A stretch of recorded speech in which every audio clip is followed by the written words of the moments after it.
Esse é um vídeo especial com um compilado das maiores tretas e guerras entre motoclubes que já foram retratadas aqui no Top Mundo. Então aproveita para relembrar todas essas histórias sinistras. E para você que é novo aqui no canal, essa é a chance de ficar por dentro de todas essas tretas. Então é isso, meus amigos, não esqueçam o likezão sagrado e vem comigo aqui no Top Mundo.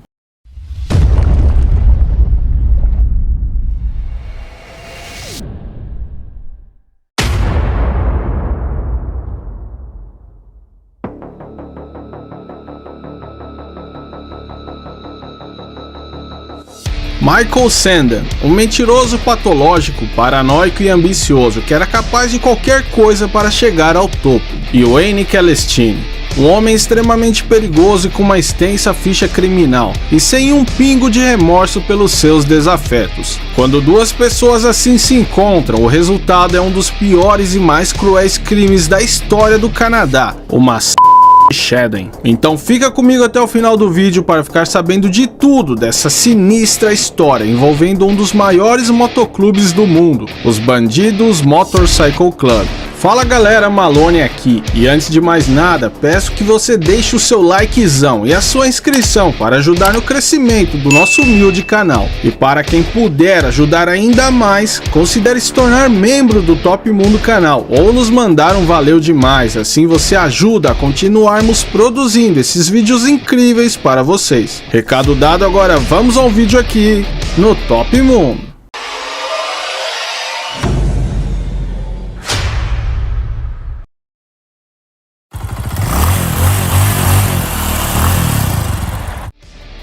Nascido em 1970 no Canadá, Michael Sandon serviu por 4 anos no exército canadense até ter sido dispensado como soldado primeira classe. Agora desempregado, Sandon acabou trabalhando como vendedor de produtos de limpeza, mas a vida comum que ele levava não tinha nada a ver com a vida que ele dizia ter para as pessoas. Michael dizia que em seu tempo de exército ele era do esquadrão de elite do exército canadense e que foi expulso por torturar inocentes, algo do qual eu não sei porquê, mas ele se orgulhava muito de dizer. Mas as mentiras não paravam por aí. Ele também dizia que aceitou esse trabalho como vendedor apenas porque ele era um espião a serviço da rainha e não poderia chamar muita atenção, mas contava isso para todo mundo, vai entender. Sandon também dizia ser um grande especialista em várias artes marciais, inclusive teve uma que ele inventou chamada Sando, e claro que ele era o grande mestre dela.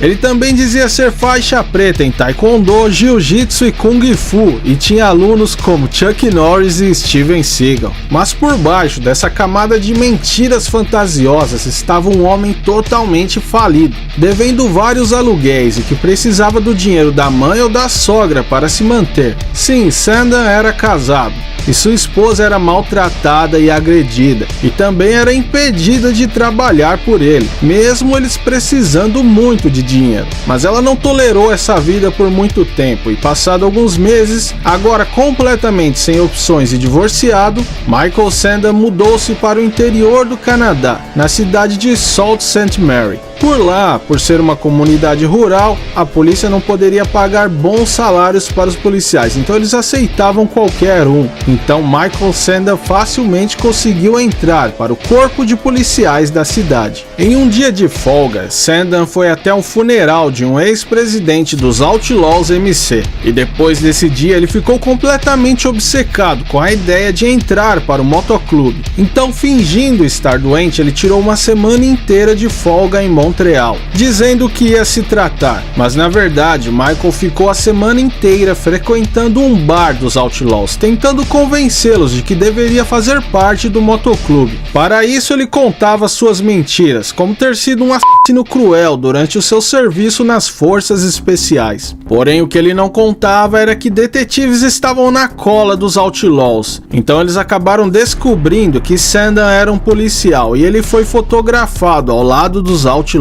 Quando essa notícia chegou para os chefes de Michael, ele foi expulso da corporação. Mas o seu desejo de se tornar membro, na verdade não membro, ele queria ser o líder de um motoclube fora da lei, somente aumentou. Agora, Sandel ficava indo em bares frequentados por bikers fora da lei para tentar entrar em algum MC, sempre contando suas histórias. Os Outlaws negaram seu pedido, já que eles descobriram que ele era um ex-policial, mas o pequeno motoclube chamado Los Montoneros acabaram aceitando ele, por terem ficado impressionados com suas histórias. Mas os Los Montoneros eram um motoclube pequeno demais para as grandes ambições de Sandel. Foi então que ele conseguiu entrar em contato com o presidente nacional dos bandidos Canadá, Giovanni Muscedre, e fez uma proposta para que os Los Montoneros fossem incorporados pelos bandidos. Giovanni, que queria mesmo expandir o seu motoclube, aceitou a proposta, e de quebra Michael acabou se tornando o presidente da sede de Winnipeg dos Bandidos Motorcycle Club. Mas havia um problema: rumores de que Sandel havia sido policial chegaram aos ouvidos dos membros dos Bandidos de Toronto, e que ainda notaram que Sandel não tinha nenhuma tatuagem e pouco conhecimento sobre motos e sobre a cultura biker. E foi assim que eles despacharam o sargento em armas nacional dos Bandidos Canadá, Wayne Celestine, para investigá-lo. Mas para a surpresa de todos, os dois acabaram se tornando amigos, e as suspeitas sobre Michael Sandel foram abafadas. E assim as duas peças desse terrível quebra-cabeças finalmente se encontraram.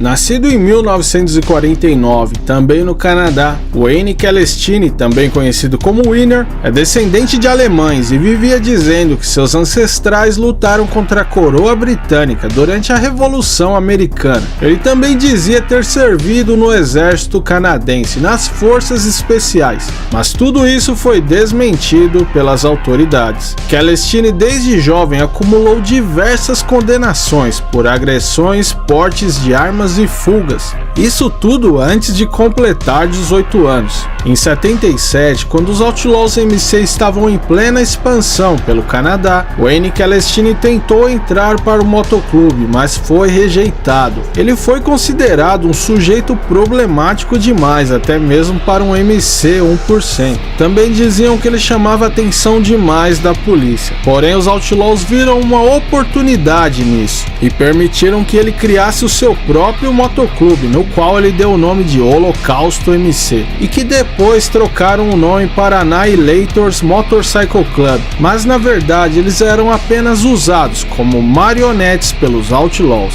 Celestine era um nazista assumido e que todo ano viajava para Londres na época da Parada do Orgulho Gay apenas para xingar os participantes enquanto carregava uma bandeira dos confederados. Mesmo em meio de tantos processos e investigações, Wayne Celestine comprou uma fazenda no valor de $50 mil e continuou como presidente dos Annihilators MC, o que significava um tormento na vida dos outros membros. Wayne vivia bêbado e violento, e quando havia festa no bar do MC, ele enchia o estacionamento de pregos para, segundo ele, afastar as viaturas da polícia, mas na verdade só causava acidentes e prejuízos aos convidados. Na época, Celestine tinha um braço direito, um homem chamado Giovanni Muscedre, o qual ele considerava um prodígio. Nessa mesma época, outro motoclube que estava em expansão pelo Canadá eram os Hells Angels, e eles deram aos pequenos motoclubes duas opções: se juntarem aos Angels ou que se preparassem para a guerra. Celestine e os Annihilators foram convidados a se juntarem aos Angels, porém Celestine se enfureceu com isso e espancou e expulsou todos os membros do motoclube que se interessaram pelo convite. Mas agora ele tinha um alvo nas costas e a única opção era se juntar a algum outro grande motoclube. E assim eles foram incorporados aos Loners MC, outro grande MC 1% canadense. Mas alguns membros dos Loners não ficaram nada felizes com as novas adições. Porém, mesmo assim, Celestine, Muscedre e companhia viraram o Chatham Loners MC. Com isso, Wayne Celestine sofreu uma tentativa de assassinato a mando dos Hells Angels, mas deu sorte e acabou escapando ileso. Mas o medo só aumentava, então, temendo os Angels e sem muitas opções, os Loners MC acabaram se dividindo dividindo. Parte acabou cedendo e se juntaram aos Angels, mas a sede de Celestine tomou outro rumo e se juntaram aos Bandidos Motorcycle Club. Agora, como membros dos Bandidos MC, Wayne Celestine foi novamente preso por porte ilegal de armas e pegou 2 anos de prisão. E quando finalmente saiu, teve uma surpresa. Seu antigo pupilo, Giovanni Muscedri, havia se tornado o presidente nacional dos bandidos. Fato que deixou Celestine extremamente enciumado, e esse ciúme foi agravado e transformado em um ódio mortal, tudo graças às mentiras e fofocas do seu novo amigo Michael Sanders.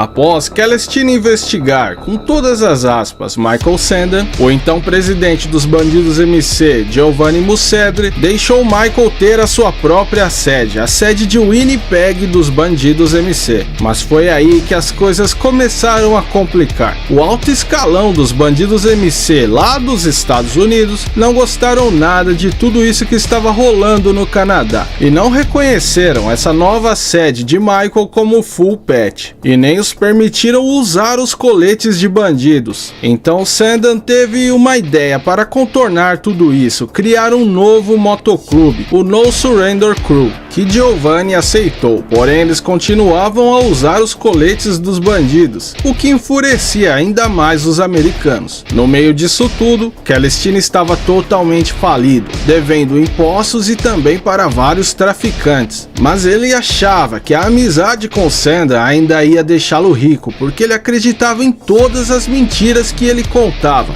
mas na verdade Celestine só se afundava mais e mais. Michael Sandan também via sua oportunidade de se tornar um grande líder de um MC 1% cada vez mais distante. Os bandidos dos Estados Unidos queriam sua cabeça, e a desconfiança de que ele havia sido policial só aumentava entre os membros da sede de Muscedri, e foi aí que ele teve uma macabra ideia: todos os membros da sede de Toronto dos No Surrender Crew, para que assim ele se tornasse o grande presidente. A ideia foi aceita por Celestine e pelos outros membros da No Surrender Crew da sede de Winnipeg. E como eles fariam isso? Usando o pretexto de uma reunião entre as duas sedes na fazenda de Celestine. E a sede de Toronto, mesmo com certa desconfiança, aceitou o convite. Na noite de 7 de abril de 2006, Sandan e os membros da sua sede chegaram na fazenda e encontraram Celestine para iniciarem os preparativos da armadilha. Então no celeiro eles guardaram suas motos e viram toda a mobília na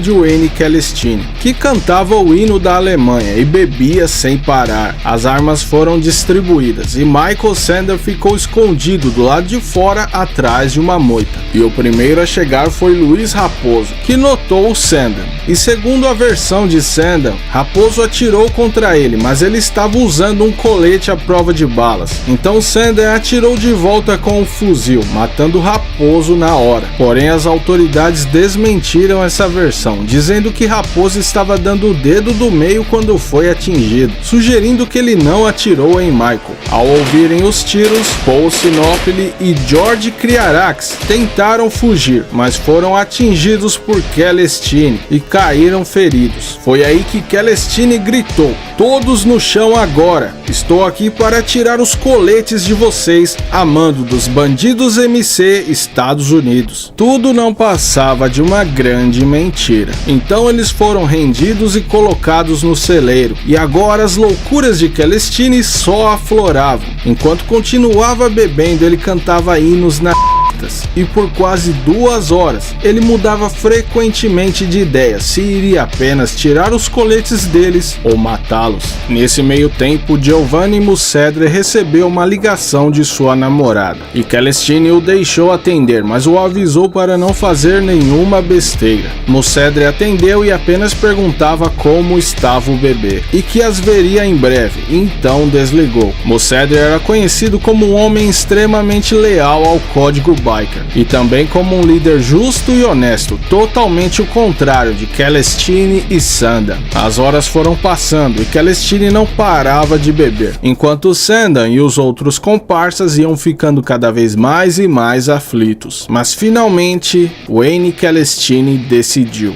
Ele iria matar um por um, com um tiro na cabeça cada, com o que foi descrito pela polícia como uma linha de produção da morte, uma crueldade sem limites, com seus até então parceiros de motoclube. E quando ele acabou de anunciar o seu plano, o presidente Giovanni Muscedri gritou: "Eu vou primeiro." Celestine concordou, mas antes virou para um dos sequestrados, um homem chamado Jamie Flans, e disse que ele seria o último, porque ele deveria sofrer mais do que todos, pois era judeu. A seguir, Celestine e Muscedri foram para fora, e mesmo com uma arma apontada para sua cabeça, Muscedri não tremeu. Pelo contrário, ele morreu rindo e olhando fixamente para o homem que há anos tinha como um amigo. Foi então que de dentro do celeiro um disparo foi ouvido. George Kriarax, que era grego e era descrito como um cara tranquilo e amigável, foi o próximo. E no momento em que ele era levado para fora, ele rezava em grego e chorava muito. Depois foi a vez de George Jessome, que estava morrendo de câncer e entrou no motoclube apenas para fazer amigos e aproveitar os seus últimos dias dando rolê de moto. George foi para fora de cabeça erguida e sem dar uma única palavra. Paul Sinopoli, que chorava desesperadamente, era o próximo. Ele não parava de chorar e dizia que sabia que era uma armadilha, mas ninguém o ouviu. Então ele foi levado para fora, chorando e repetindo sem parar: "Eu sabia, eu avisei." Francesco Salerno, que pretendia deixar o motoclube por ter acabado de virar pai, acabou ficando alguns dias a mais e acabou sendo o próximo a ser executado. Agora restavam apenas Jamie Flans e Michael Trota, e Celestine ordenou que os dois limpassem o sangue dos seus amigos com um esfregão, e após alguns minutos, Celestine levou Trota para fora e o executou. Agora restava apenas Flans, mas por ironia do destino, Celestine estava bêbado demais nesse momento e acabou desmaiando. Então Sandan foi encarregado de acabar com o pobre rapaz. E então Sandan, que se gabava de ser um exímio atirador e um assassino profissional, não foi capaz de acertar Jamie Flans, que olhava para ele com um olhar triste. Então Sandan, sem coragem, culpou a arma de estar emperrada. Foi então que um homem chamado Dwight Mushay tomou a arma de Sandan e acabou com o pobre Flans, e percebeu que a arma não tinha problema nenhum. Enfim, o massacre havia terminado. Celestine acordou apenas para ordenar que Sandan e os outros comparsas se livrassem dos corpos, os levando de carro e depois os queimando. O plano de Celestine era levar os corpos até a cidade de Kitchener, porque era uma região conhecida por ser área dos Hells Angels. Então as autoridades iriam apenas suspeitar deles. Mas Sandan não havia calculado a distância e não abasteceu o carro o suficiente, ou não tinha dinheiro para isso. Então eles acabaram deixando os corpos em uma área muito próxima à fazenda de Celestine, e também não tinham gasolina o suficiente para queimá-los, então apenas os esconderam. Assim que voltaram para a fazenda, Celestine notou que eles voltaram rápido demais e disse: "Que merda vocês fizeram?" Mas ninguém tinha mais o que falar, todos já estavam fisicamente e mentalmente esgotados. Após as investigações, não demorou para que todos fossem presos. Frank Matter, Brett Gardner, Dwight Mushay, Marcelo Aravena, Michael Sandan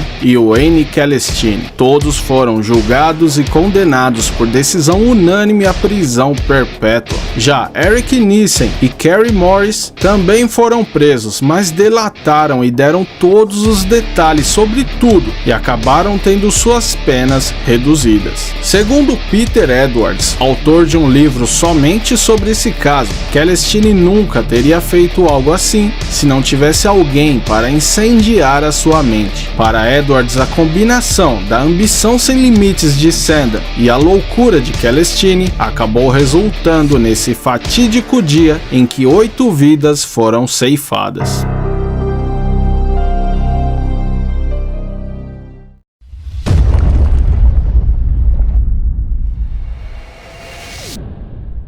Dinheiro, quilos de drogas e briga de egos culminaram em um crime terrível onde uma família inteira foi vítima de um dos maiores e mais perigosos motoclube fora da lei do mundo, os Bandidos Motorcycle Club. Um caso cheio de reviravoltas e exaustivas investigações que levaram mais de 5 anos para serem concluídas.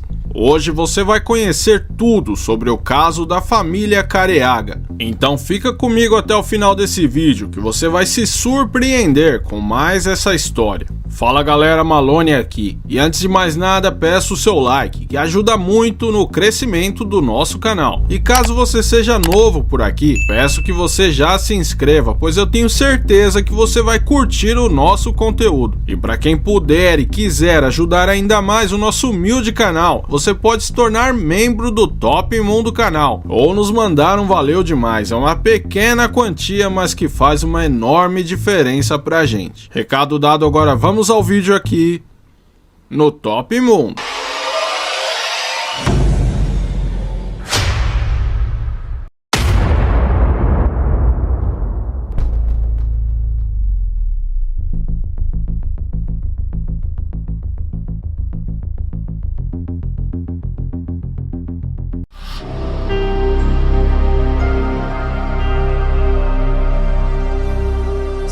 O grande estado de Washington, a noroeste dos Estados Unidos, é repleto de paisagens deslumbrantes, montanhas, florestas, o Oceano Pacífico e belos rios. Por lá existem pequenas cidades que, diferente da grande Seattle, concentram poucos habitantes, onde todos se conhecem e vivem naquele clima de interior. E em uma das menores, na cidade de Seabeck, na província de Kitsap, que morava a família Careaga, que era formada pela mãe Crystal, de 37, o pai John, também conhecido como Johnny, de 43, e os filhos Jonathan e Hunter, de 16 anos cada. Jonathan era filho biológico de John e Hunter de Crystal, ambos de relacionamentos anteriores, mas foram criados como irmãos desde pequenos. John e Crystal eram conhecidos por toda a cidade e também pela província, já que eram donos de um restaurante de comida mexicana chamado Juanitos Taqueria e de uma cafeteria chamada Java Hut. Sobre seus filhos, Hunter era descrito como um garoto feliz e extrovertido e fazia parte do time de futebol americano do colégio. Já Jonathan era tido como um garoto gentil, educado e estudioso. Portanto, para todos ao seu redor,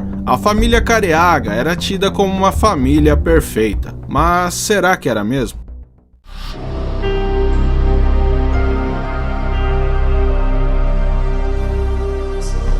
Era 27 de janeiro de 2017. Em uma sexta-feira quente, na pequena cidade de Seabeck, tudo estava tranquilo. Porém, as coisas estavam prestes a mudar completamente a vida de seus pouco mais de 850 habitantes. Por volta das 23 horas, a polícia recebeu uma chamada de emergência traumatizante. Kitsap 911, no que posso ajudar?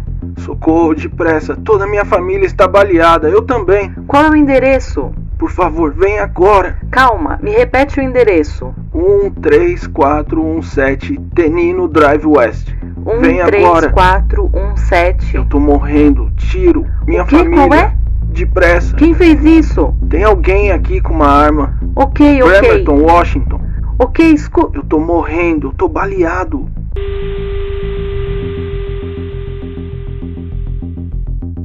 Esse foi o jovem Hunter ligando para a polícia, que se apressou e partiu para o local. E ao chegar lá, encontraram a casa pegando fogo. Os bombeiros lutaram contra o incêndio e finalmente conseguiram extinguir as chamas. E assim notaram que já era tarde demais. Em meio aos destroços, acharam 3 corpos irreconhecíveis. A princípio acharam que tratavam-se de John, Crystal e Hunter, mas ao encontrar a carteira de um dos corpos, descobriram que era Jonathan. E a última chamada do jovem Hunter para as autoridades, ao mesmo tempo que é traumatizante para quem escuta, também foi de grande valentia e ajudou a montar esse enorme quebra-cabeças. e que já faltava uma peça importante. Onde estava John Careaga? Seria ele o autor desse caso abominável? Além dos disparos relatados por Hunter, quem colocou fogo nos corpos e na casa? Teria a família Careaga algum tipo de inimigo capaz de fazer algo assim? Essas e várias outras perguntas é o que ficaram para os investigadores desse caso que chocou os Estados Unidos.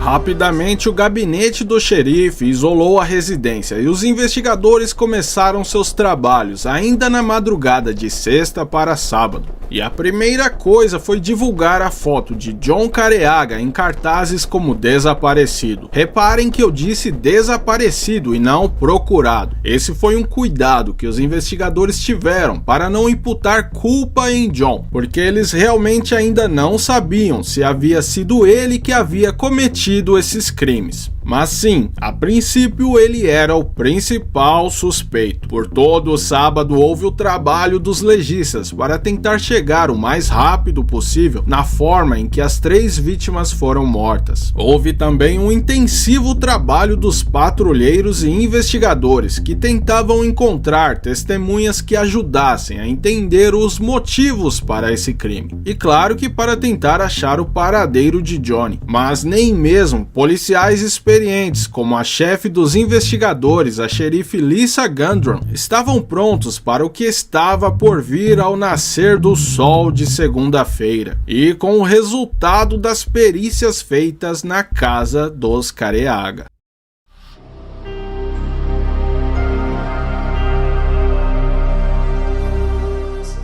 Após minuciosas perícias na residência dos Careaga, foram encontrados $60 mil em espécie, juntamente com inúmeros pés de maconha e um bloco de cocaína. Também foram encontrados mais $8 mil embaixo do colchão de John e $50 mil em um cofre secreto. Também encontraram mais maconha escondidas na garagem. Com a divulgação desses novos fatos à imprensa, inúmeros canais de TV, podcasts e páginas na internet foram criando diversas teorias sobre o que teria motivado esse crime. E a mais forte delas era que John estaria trabalhando para algum cartel mexicano e as coisas acabaram dando errado, resultando na morte de inocentes, e que John teria fugido deixando todos para trás. Porém, essas teorias caíram por terra com uma nova revelação que surgiria na manhã de segunda-feira. A polícia recebeu um chamado sobre uma picape em chamas em uma fazenda que fica em uma área remota no condado de North Mason. E ao chegarem por lá, foi constatado que tratava-se do carro de Johnny Careaga. Então, ao apagarem as chamas, foi encontrado dentro do veículo mais um corpo. E sim, era o membro da família que faltava. Johnny Careaga também estava morto. Com isso, as investigações tomaram outro rumo. Que inimigos John teria feito? E quem seria capaz de fazer algo assim com a sua família? Com isso em mente, os investigadores passaram a rastrear todos os passos que a família deu. Também rastrearam seus amigos e pessoas próximas. Foi aí que as coisas começaram a se esclarecer. E ao revisarem todas as câmeras de segurança das cidades próximas, uma pessoa levantou suspeitas. Danny J. Kelly Jr., de 43 anos, que era um amigo próximo de John. John e Danny eram tão próximos que Danny havia sido padrinho do primeiro casamento de John, de onde nasceu Jonathan. Danny foi filmado 10 dias antes do crime, entrando em uma loja da Target, vestindo as cores de um dos motoclubes mais perigosos do mundo, os Bandidos Motorcycle Club. Os investigadores afirmaram que Danny havia comprado um celular pré-pago, que posteriormente descobriram que foi usado apenas para se comunicar com Johnny Careaga. A partir daí, eles tinham uma certeza: Danny estava envolvido diretamente com o caso. Na época do crime, Danny estava entre as posições de hangaround e prospecto dos bandidos. Para quem for novo por aqui e não conhece sobre a hierarquia dentro dos motoclubes 1%, temos esse vídeo aqui onde eu explico como tudo funciona funciona. Vou deixar um card no vídeo e um link na descrição. Mas voltando, foi dito por investigadores a canais de televisão que Danny teria sido a conexão entre John Careaga e os bandidos Motorcycle Club, nos papéis de distribuidor e traficantes de drogas. Mas algo em algum momento deu errado e as coisas saíram do controle. Porém, mesmo com o Danny sendo considerado o principal suspeito, a promotoria ainda não tinha provas o suficiente para incriminá-lo. Foi então que a organização Crime Stoppers arrecadou e passou a oferecer $20 mil por qualquer dica que levasse à solução do caso. Mas em uma região tão pequena, as pessoas temiam colaborar com qualquer informação, já que os bandidos MC são extremamente temidos por todo o estado de Washington. Mas uma certeza os investigadores já tinham: os bandidos MC tinham participação direta com o crime, só faltava saber se era todo o motoclube ou se tudo isso foi fruto de uma treta pessoal entre John e algum membro do MC. Assim, a polícia passou a fazer linha dura em cima de qualquer passo que o motoclube dava. Ao mesmo tempo, isso afetava os negócios do MC. Foi então que algo extremamente inusitado aconteceu.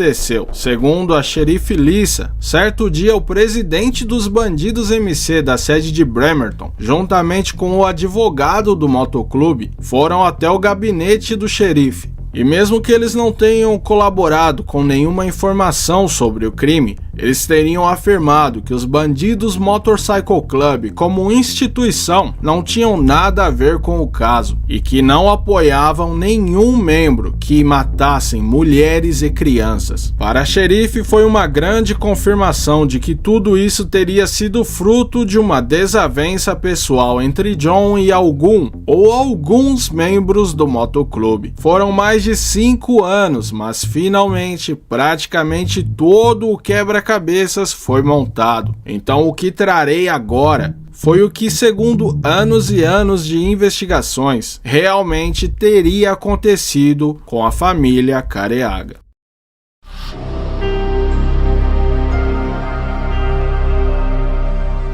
Danny Kelly, prospecto dos bandidos MC, acabou convencendo ambos os lados a trabalharem juntos. John Careaga trazia drogas da Califórnia e iria repassar a Robert Watson III, também conhecido como Bob, e que era o vice-presidente da sede dos bandidos na cidade de Bremerton. Como vocês podem ver nessa pesquisa que fizemos, o restaurante de John ficava a poucos metros do local, que é a igreja dos bandidos MC de Bremerton.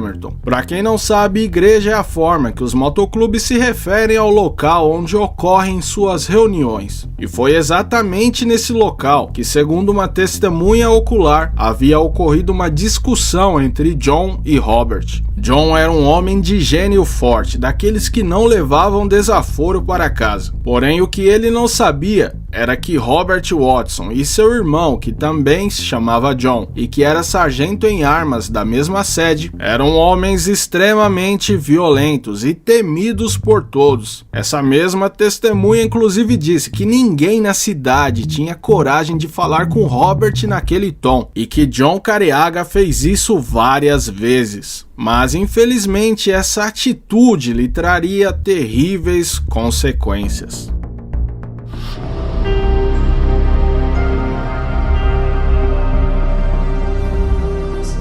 John, Crystal e Jonathan estavam em casa assistindo filmes e lanchando, a típica sexta em família. Enquanto isso, Hunter estava com os colegas do time de futebol americano, então chegaria mais tarde em casa. A agradável curtição em família foi interrompida por um homem que chamava de forma enérgica por Johnny, que mesmo relutante saiu para atender. Johnny ficou um tempo conversando e logo a conversa virou uma discussão acalorada, que acabou chamando a atenção de Crystal, que foi até a porta ver o que estava acontecendo. Nesse momento, ela teria reconhecido Danny e visto o rosto dos irmãos Robert e John Watson. Foi então que eles disseram a John para eles irem irem para outro lugar. Assim, John entrou em sua picape e eles em seus carros, e junto eles partiram para outro local. Câmeras de segurança gravaram John estacionando ao lado de outro carro em um estacionamento de uma loja. Lá eles desceram e discutiram mais uma vez. De lá partiram novamente, agora para o estacionamento de uma igreja, onde discutiram de novo, até que finalmente partiram para outro lugar, com John sendo seguido. Lugar esse que a polícia não sabe concluir até hoje se foi para um cativeiro ou se seria para a fazenda onde John Careaga foi encontrado. Mas por que toda sua família também foi vítima? Segundo a xerife Lisa Gundram, em entrevista à Fox News, o simples fato de Crystal ter saído e reconhecido o rosto de Danny e dos irmãos Watson teria sacramentado o destino do resto da família. Robert então ordenou que fosse feita uma queima de arquivo. Ele não queria nenhuma testemunha. Então eles voltaram à residência dos Careaga e mataram Crystal e Jonathan, e esperaram por quase 2 horas por Hunter, que chegou em casa trazendo pizza para o irmão, porém foi recebido a tiros. Os atiradores acharam que o jovem já estava morto e saíram para jogar gasolina na casa e queimá-la. Foi nesse momento que bravamente Hunter fez aquela triste ligação para a polícia. KidSep 911 no que posso ajudar? Socorro, depressa, toda minha família está baleada, eu também.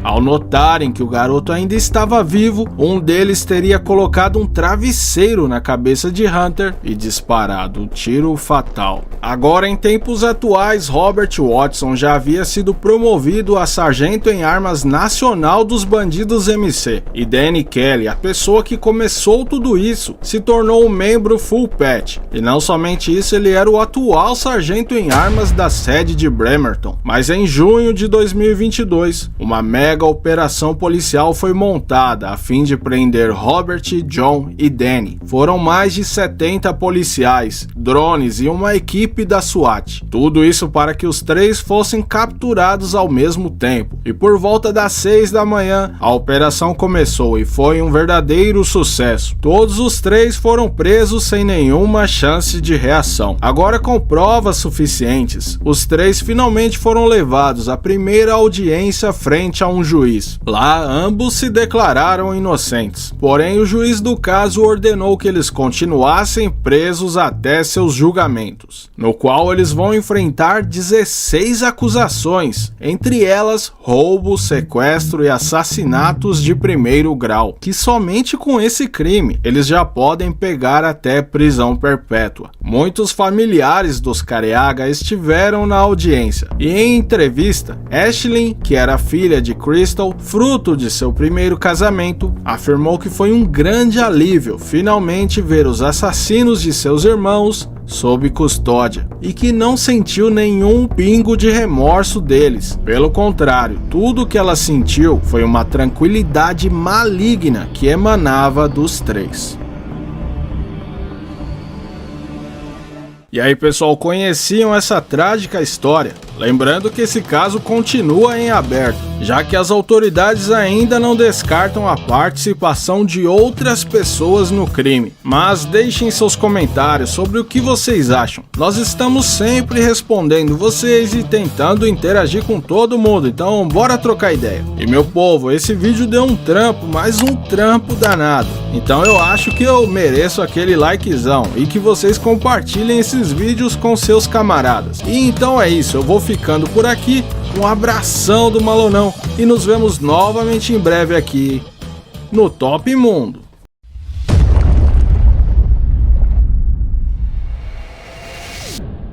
Era final dos anos 70 e Quebec, no Canadá, vivia uma das maiores guerras entre gangues jamais vistas. Hells Angels e Outlaws lutavam pelo controle completo da distribuição de drogas e armas da região. Ao final da guerra, 23 membros dos Outlaws foram mortos, 20 deles por um único homem, Yves Trudeau, mais conhecido como o Apache. Yves era conhecido por ser um verdadeiro lunático, sem remorso nenhum por suas vítimas. Não importava se fosse apenas o alvo, familiares, crianças, ele não estava nem aí. E ele usava os piores métodos possíveis, chegando a tirar o escalpo de uma de suas vítimas, daí o apelido de O Apache. Sejam bem-vindos ao Top Mundo Canal. E antes de conhecermos esse caso, que parece ter saído de um filme de Hollywood, eu te convido a se inscrever no Top Mundo Canal. Aqui a gente traz curiosidades, casos criminais e muito conteúdo sobre filme e série. Bom, resumindo, a gente fala de tudo, então já deixa aquele like para ajudar no crescimento do canal. Recado dado, agora vem comigo aqui no Top Mundo.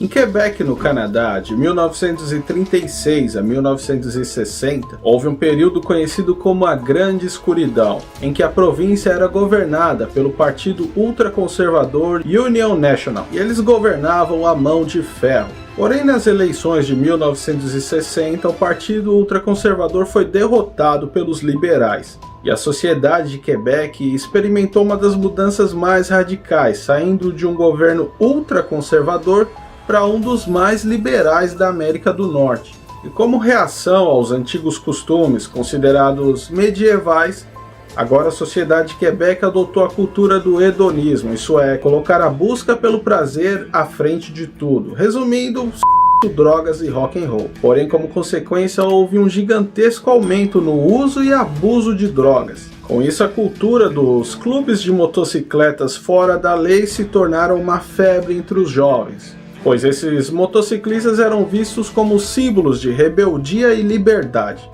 Porém, se tem muita droga é porque tem muito traficante.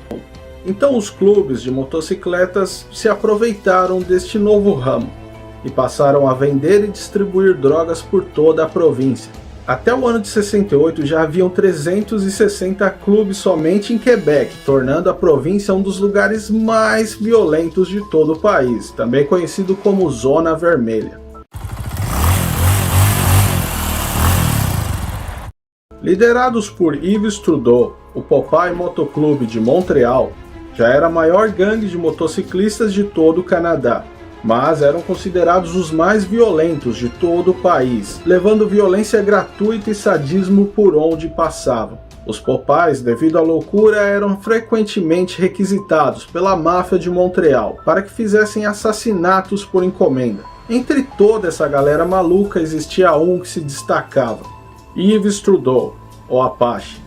E toda essa loucura chamou a atenção do maior clube de motocicletas da América, os Hells Angels. Mas não eram somente os Angels que estavam de olho nesse mercado, seus maiores rivais, os Outlaws, também estavam. Assim, os Outlaws se associaram à maior gangue de motocicletas do Canadá, a Satan's Choice. Já os Angels se associaram aos Popeyes. Uma tensão se iniciou culminando na Primeira Guerra entre os Satan's Choice e os Popeyes.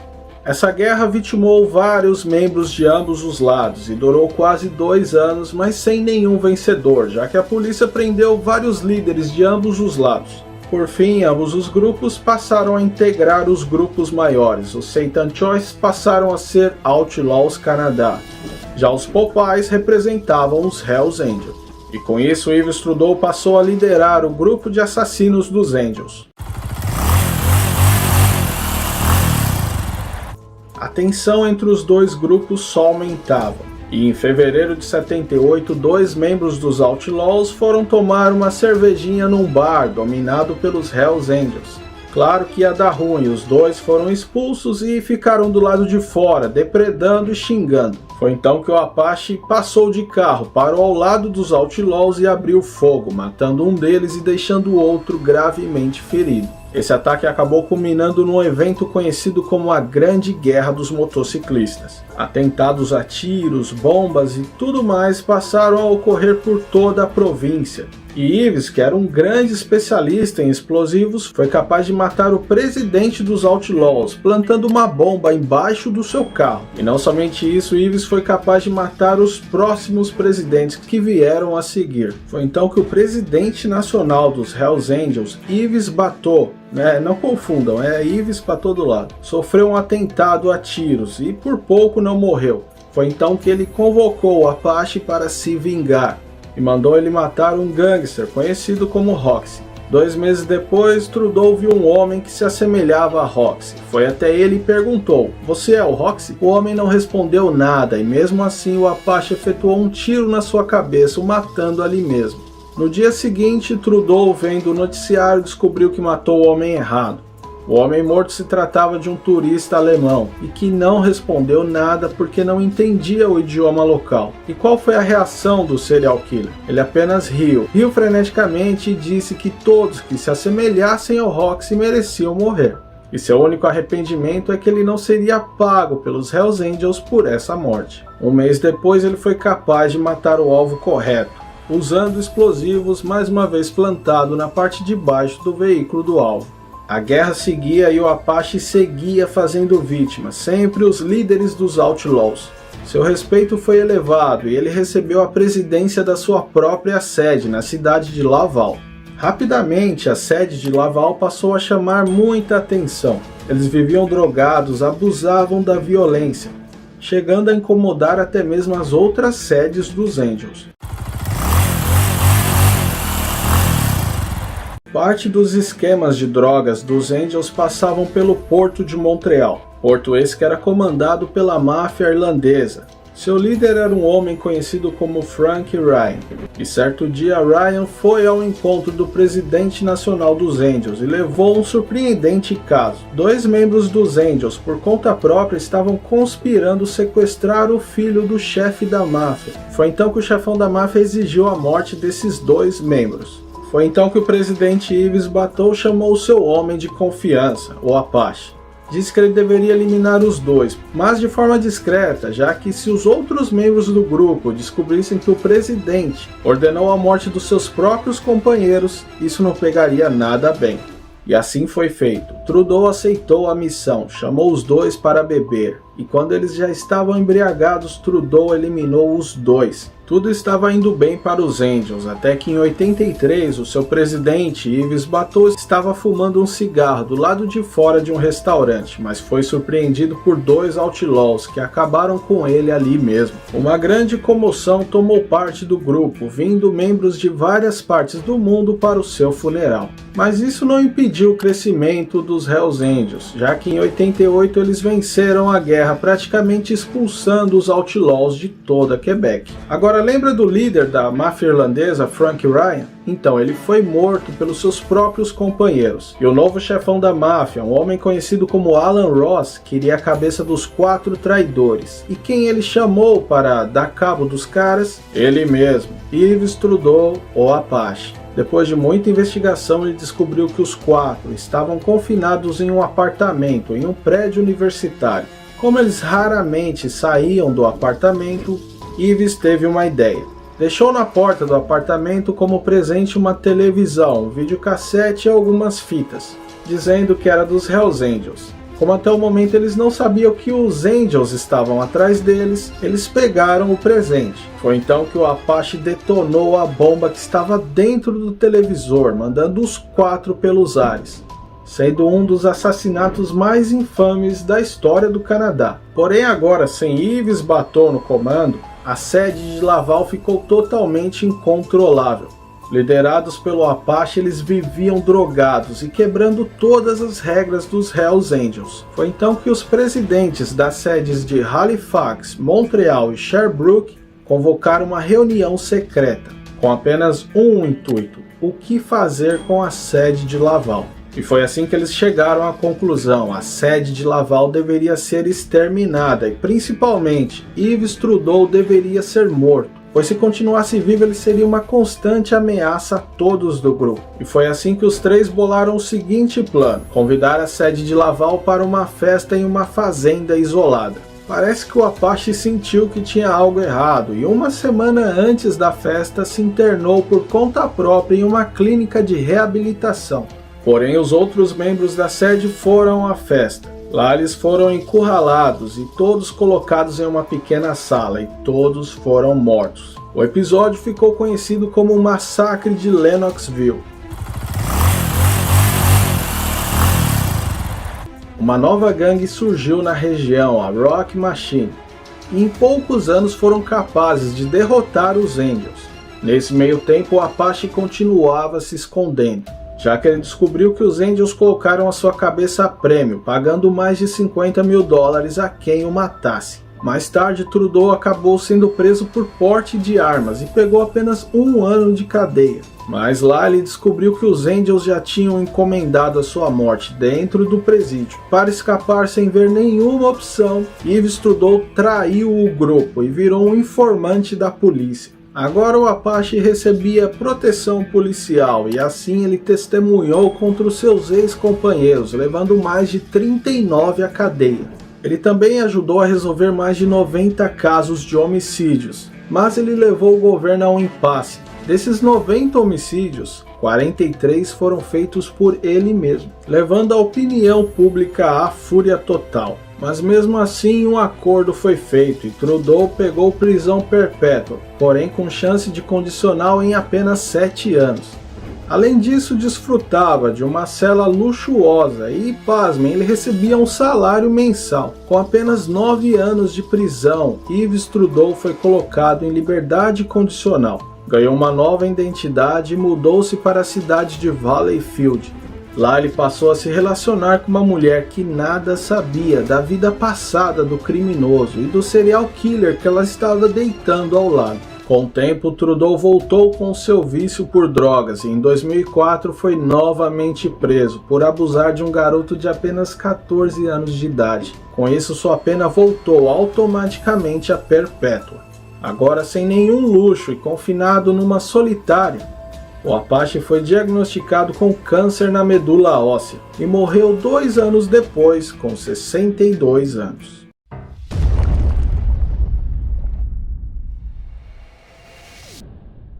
Em 17 de maio de 2015, ocorreu em Waco, Texas, um dos maiores tiroteios entre motoclubes no mundo. De um lado, o gigante Bandidos Motorcycle Club, um dos infames membros dos perigosos Big Five 1%. Do outro lado, os Cossacks Motorcycle Club, um motoclube que não é 1%, mas é considerado um dos maiores motoclubes do Texas. Nessa data fatídica, o terror tomou conta de Waco e 9 pessoas perderam a vida e vários ficaram gravemente feridos nessa batalha que aconteceu em plena luz do dia. Mas será que você sabe o que realmente aconteceu? Ou o que levou a tanto ódio entre esses dois motoclubes? É sobre isso que vamos falar no vídeo de hoje. Como foi essa treta e suas consequências. Então fica comigo até o final do vídeo que você vai pirar com essa história e já te adianto, tem uma reviravolta impressionante. Fala galera, Malone aqui. E antes de mais nada eu peço seu likezão sagrado. E aproveita e verifica se você ainda está inscrito no canal. E caso você não seja inscrito ainda, ou é novo por aqui, seja muito bem-vindo ao Top Mundo. Peço que se inscreva, pois eu tenho certeza que você vai curtir o nosso conteúdo. E para quem puder e quiser ajudar ainda mais o canal, você pode se tornar membro do Top Mundo canal ou nos mandar um valeu demais. Assim você vai estar ajudando e muito o nosso humilde canal. Recado dado, agora vamos ao vídeo aqui no Top Mundo.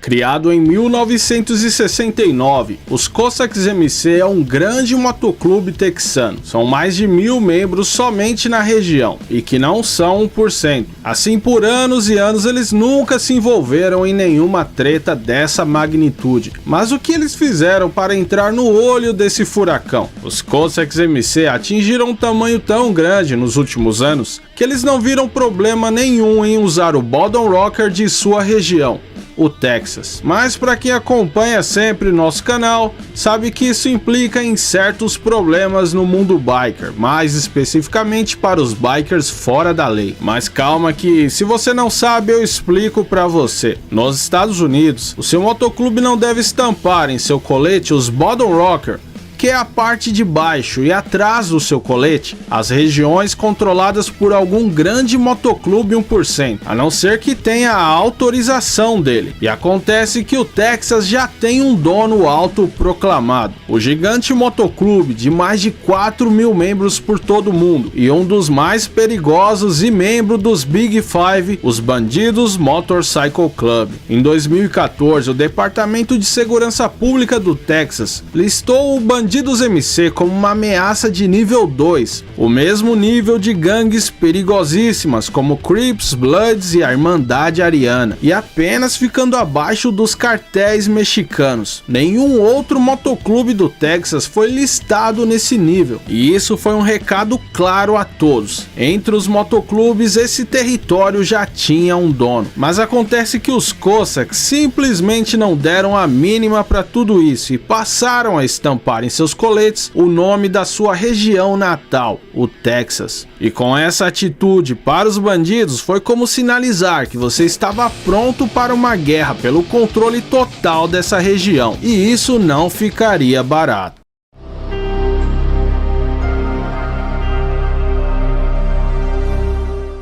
As provocações começaram em 2013. Os bandidos exigiam que os Cossacks arrancassem os bottom rocker do Texas, mas nada mudava. Até que em novembro de 2013, do lado de fora do restaurante Logan's Roadhouse, houve uma briga em que 2 membros dos Cossacks foram esfaqueados pelo presidente da sede de Abilene dos bandidos, Jack Lewis, que foi preso pela agressão, mas foi julgado e solto por legítima defesa. Mas isso soou como um alerta para o FBI. Eles tentaram alertar as autoridades texanas de que tensões entre os dois motoclubes só estavam aumentando. E eles não estavam errados. Em meio a várias tretas menores, em março de 2013, 10 membros dos Cossacks MC cercaram e espancaram um membro dos bandidos, após eles exigirem que ele retirasse o seu colete, mas ele recusou. E além de ter sido espancado, os membros dos Cossacks também roubaram a sua moto e o largaram na rodovia interestadual 35. Porém, no mesmo dia, foi a vez dos bandidos encontrarem um membro dos Cossacks em um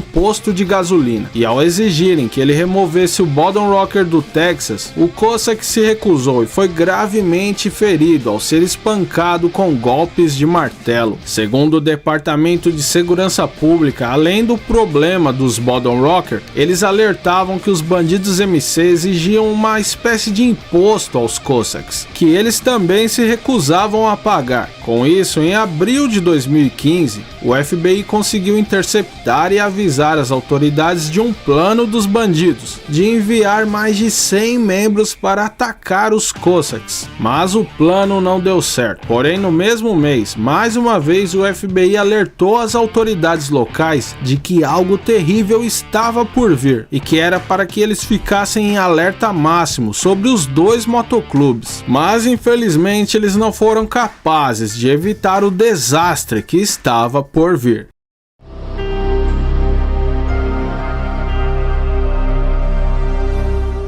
Dia 1º de maio de 2015, a WFAA, uma emissora de TV do Texas e afiliada da ABC, enviou para as autoridades um boletim, ressaltando que, segundo o que os seus jornalistas escutavam nas ruas, em entrevistas e investigações, é que a crescente tensão entre os dois motoclubes estava chegando em seu auge e que uma guerra poderia iniciar nos próximos dias. A polícia de Waco respondeu que estavam cientes e que já estavam monitorando os dois motoclubes para impedir que algo assim viesse a acontecer. Então, por volta das 11 da manhã do dia 17, no restaurante Twin Peaks, os Cossacks MC se reuniam para partir para um evento do próprio motoclube na parte da tarde. Por volta do meio-dia, já eram mais de 100 membros espalhados pelo restaurante e pelo estacionamento. E foi aí que também em grande número chegaram os bandidos MC, junto com eles algumas viaturas da polícia. Inclusive uma equipe da SWAT também chegou e passaram a observar a movimentação à distância. A partir daí são várias versões,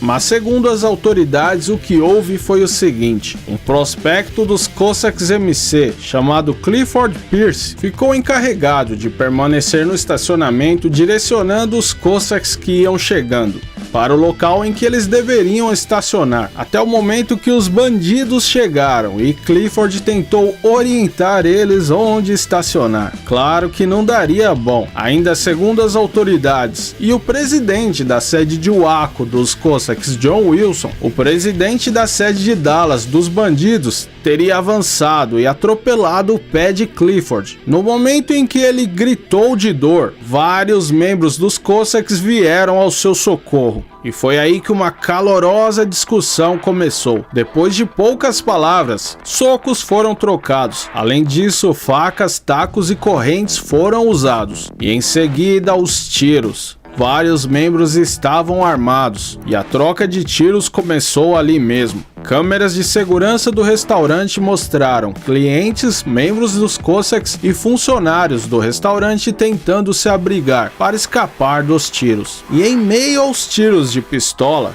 começou a ser ouvido os tiros de rifles e armas automáticas. Mas esses tiros não vinham mais dos bikers, e sim da polícia. Sim, eles se posicionaram e passaram a atirar de sniper em todos que tivessem armas na mão, ou que eles classificassem como uma ameaça. Já é de conhecimento público que a polícia do Texas é conhecida pelo uso de força letal em quase que qualquer situação. São os famosos dedo leve. E isso foi um ponto extremamente polêmico, já que após a poeira baixar, 9 pessoas estavam mortas. 7 delas pelas armas dos próprios policiais. Aliás, vários canais tentaram conseguir detalhes da ação da polícia, mas tudo que conseguiram foram relatórios que diziam que os policiais agiram estritamente dentro das normas. Mas não é o que bikers e testemunhas afirmam. Segundo vários bikers que nem chegaram a participar da treta, a polícia foi extremamente agressiva e prendeu absolutamente todos. Sim, todos que fossem Cossacks ou bandidos foram direto para a cadeia. Foram mais de 177 presos imediatamente. E outra acusação séria é a de falta de assistência imediata para os feridos. Todos eles ficaram em suas poças de sangue enquanto a polícia ia prendendo os motociclistas. Um dos mortos, chamado Daniel Boyett, foi atingido por um tiro a queima-roupa na cabeça, na frente do seu enteado. Daniel, que era membro dos Cossacks há apenas 2 anos e não tinha participado da treta, segundo seu enteado Cody Ledbetter,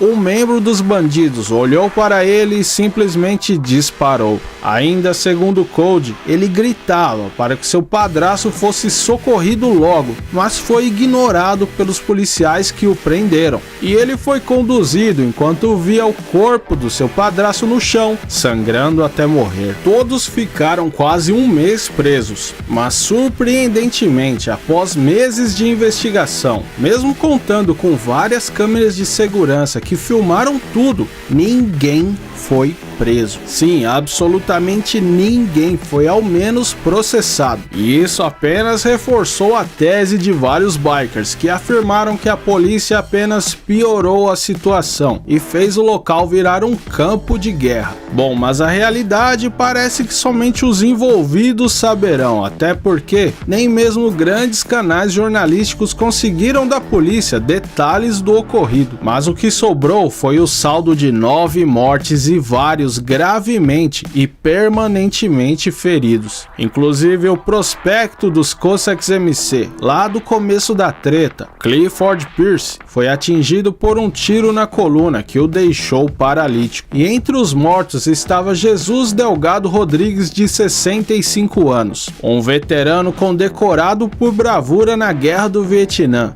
e que não pertencia a motoclube nenhum e que estava no local apenas para observar as motos, já que ele era um apaixonado pelo motociclismo. Assim como nos outros casos que trouxemos aqui, vemos que a violência acaba com vidas, famílias e sonhos. E o que nos resta é tentar aprender com esses erros, para que nunca mais situações como essa aconteçam. E aí, pessoal, conheciam os detalhes dessa história? Deixem nos comentários o que vocês acharam, claro, mantendo o respeito de sempre. E pessoal, agradeço a todos vocês pelo carinho nos comentários e os likes que vocês deixam. Muitos de vocês eu já considero camaradas, que estão sempre aí marcando presença e compartilhando nossos vídeos. E então é isso, eu vou ficando por aqui, um abração do Malonão e nos vemos novamente em breve aqui no Top Moon.